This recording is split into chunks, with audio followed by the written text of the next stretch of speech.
Salutations, family. Welcome back to the Electric Leaf, where it is my goal to assist you with nourishing your mind, your body, and your chakras. I hope y'all are out there doing well, enjoying this weather, no matter whether it's raining or the sun is shining. I hope that your spirits are high. If y'all are out there doing well and you're enjoying this little video series that we've been doing lately, just hit the like button. Let me know who you are. I would love to know who I'm talking to. God has shown me what I'm supposed to be doing. God showed me that I'm supposed to be doing a lot for a few. Okay, a lot for a few. And I just want to know who y'all are.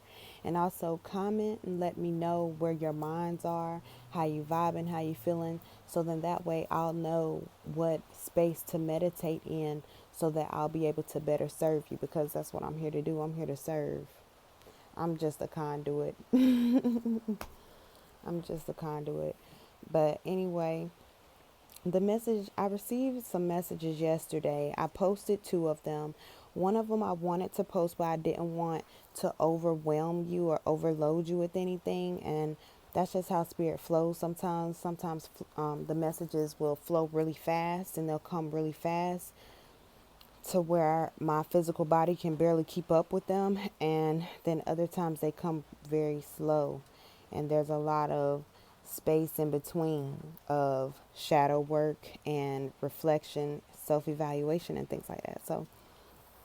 But the message that came in yesterday was a tip, and it was this one tip that will help you to understand how to identify and transmute your own demons, okay? And we're going to use the acronym Irate, all right? Irate in order to do that, okay?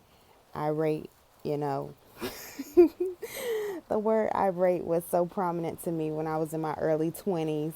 I worked in a call center, and that was like the topic of discussion for so many days of training, and that was irate customers and how to deal with irate customers. And that's how I first started to be able to identify that my behaviors, my thought patterns were irate. So, sometimes we just don't see ourselves. You know what I mean? Sometimes we don't see ourselves, but this is going to help you all to see yourself, all right? So, Spirit says the I is for imagine, all right? Imagine a situation that had transpired where there was conflict, there was arguing, you were triggered, you felt emotional, you felt angry, you felt scared, you felt sad, okay? Imagine a situation like that, okay? Now the R is for remove. Spirit says remove the stimulus. So the stimulus is going to be whatever you're blaming the situation on, that other than yourself. So it can be someone who came up and said something to you that was rude or something that you didn't like. Or it can be something happened that was like out of your control.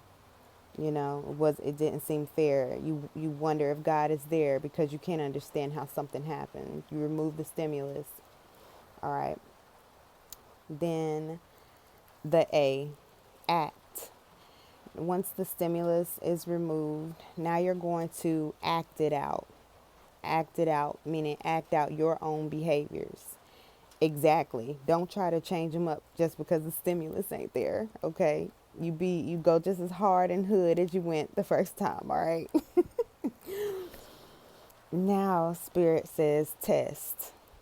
Test God in that space. Meaning ask God, was God present, okay, in your behaviors and your actions and your words and your emotions? And if God says, no, I wasn't present, it wasn't because God abandoned you. It's because you were in the space of rejecting. And that's okay. If you acknowledge it, you should feel that. You should feel that self-appreciation and gratitude rising up in you if you are able to acknowledge it. All right. And then God says the E is for evolve. All right. Now, once you have come through all those steps and you've recognized yourself and and you've also invited God back in, that evolution is the space where you allow yourself to transform. So when the next situation comes up, you can behave differently. All right, you can be a conduit of the Most High while you're angry or while you're triggered. All right, you can be a conduit, you can be a mirror, you can be a reflection, you can be a projection of love, even when it seems like you're just like, I don't know how I did that. I don't know how I made it through. I don't know how I was able to be as calm and as open and as honest, but you'll soon understand it was God. All right, evolve. And also understand this, that just because your relationship with God develops to a certain space, that you're not supposed to go through things anymore, that you're not supposed to have trials and tribulations, all right? You are. All right. How else are you going to know? This story comes to my mind. I don't know if it's in the Bible. All I know is that it was a little enactment when I was in, had it been like middle school. There was a play at my church, and the play was about Jesus coming to visit somebody. And so all day the lady was cleaning, cooking, getting stuff ready. And so, she had a knock at the door, and it was, I don't know, I'm gonna make it up for the just for the lack of really remembering the details. All right, so she had a knock at the door. It was a family. They were wanting some food, and she said no.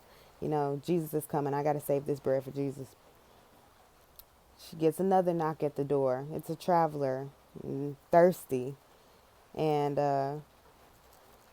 can I get some water? No, I'm saving this water for Jesus. All right. So then she gets a third knock at the door, and it's somebody looking for lodging. Can I stay in that bed that you got made over there? No, I got that bed made up for Jesus. And so anyway, she goes on, and the day is done now, and she's sitting there upset at her table. I'm just remembering this play from church back in the day. And so she's just sitting there, like, dang, Jesus played me. He ain't come through. So she gets a knock at the door, and it's Jesus, right? And she's like, Jesus, how could you not? You told me you was coming. Why you didn't come? He was like, yeah, I did come. I came 3 times. I came the first time asking you for some food, came another time asking for water, and the third time asking for somewhere to lay my head. And each time you turned me away. And I really felt like that story was significant, because I think we get too caught up in titles and labels and things like that, and seeing things from a space of not being able to reflect on what we're actually doing. I'm sure that woman didn't think that she was doing anything wrong. She probably felt like she was doing right by the Most High. But in actuality, she wasn't, because she wasn't being about her father's business. She was too busy trying to, make impressions or whatever. Or, make it look nice, okay? But anyway, I hope that helps you in some way. I hope that story helped you in some way. I hope that the acronym helps you in some way. And anyway, until next time, family, continue to vibrate love and vibrate well.